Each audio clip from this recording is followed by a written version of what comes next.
WhatsApp ग्रुपवरील वादग्रस्त पोस्टमुळे कागल तालुक्यातील कन्नूर इथल्या 2 समाजात तेढ निर्माण झाली होती। तणावपूर्ण वातावरणामुळे गावात मोठा पोलीस बंदोबस्त तैनात करण्यात आला होता।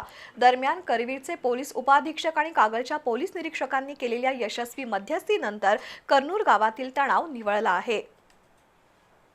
व्हॉट्सअॅप ग्रुपवरील वादग्रस्त पोस्टमुळे कागल तालुक्यातील कन्नूर गावात 2 समाजात वाद आणि मारामारीची घटना गुरुवारी सायंकाळी घडली।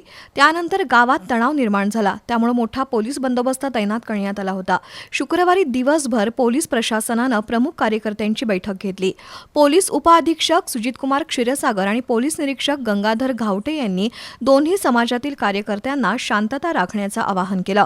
मारहाण करणाऱ्या दोघा तरुणांनी चूक कबूल करत माफी मागितली। पोलीस उपअधीक्षक आणि पोलीस निरीक्षक यांनी दोन्ही समाजाची स्वतंत्र बैठक घेतली।